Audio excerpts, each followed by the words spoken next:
Hi everyone, welcome back to my another video. This is Suhani and welcome to my another vlog.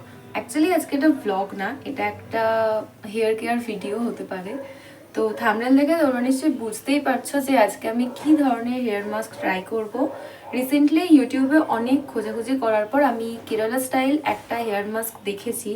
তো আমি recently চুলে অনেক রকম hair colour করিয়েছি, দেখতে পাচ্ছ, মানে রেড, ব্রাউন। আর আমার হেয়ারটা যেহেতু যথেষ্ট রাফ, তো প্রত্যেকটা কালারই খুব ভালোভাবে মানে ধরে নিয়েছে, কালারটা সহজে উঠছে না, আছে তোমরা বুঝতে। প্রচুর রাফ হয়ে গেছে আমার চুলটা। তো অনেকদিন পর আজকে ছুটি পাওয়া গেছে, ভাবলাম আজকে এই হেয়ার মাস্কটা ট্রাই করে দেখা যাক। তো চলো কী কী ইউজ করছি তোমাদের সাথে শেয়ার করি। আর ভিডিওটা ভালো লাগলে লাইক, কমেন্ট, শেয়ার করতে কিন্তু একদম ভুলো না।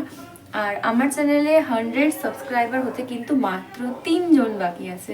তো তোমরা ঝটপট চ্যানেলটাকে সাবস্ক্রাইব করে দাও আরও এরকম সুন্দর সুন্দর ভিডিও পাওয়ার জন্য।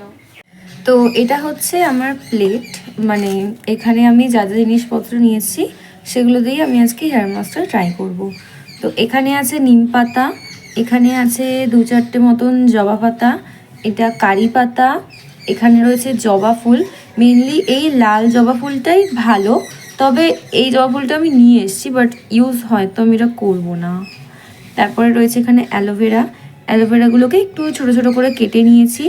এখানে রয়েছে ভৃঙ্গরাজ আর এটা নিম পাতা। আর এখানে রয়েছে মেথি, যেটা আমি ওভারনাইট জলে ভিজিয়ে রেখেছিলাম।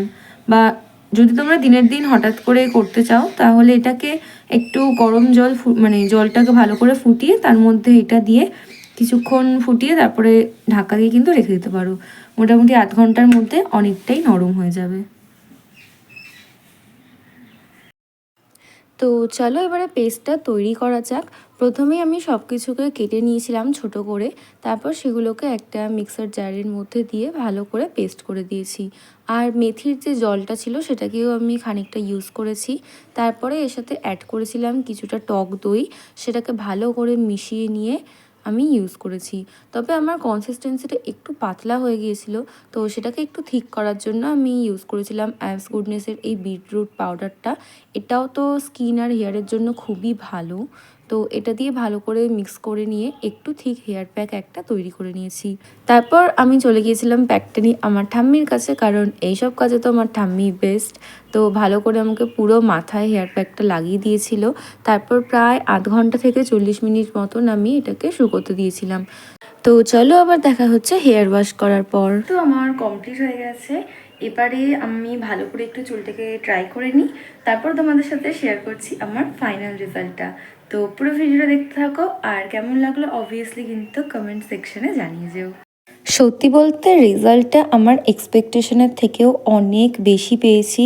অ্যাকচুয়ালি আমি ভেবেছিলাম হয়তো চুলটা একটু সিল্কি হবে, ফ্রিজ ফ্রি হবে, কিন্তু না, তার সাথে সাথে কিন্তু আমার হেয়ারটা ভীষণ পরিমাণে সফট হয়ে গিয়েছিল, মানে খুব সুন্দর ম্যানেজেবল হয়ে গেছে। তো আজকের ভিডিওটা এতটাই, ভালো লাগলে লাইক, শেয়ার ও সাবস্ক্রাইব করে দিও।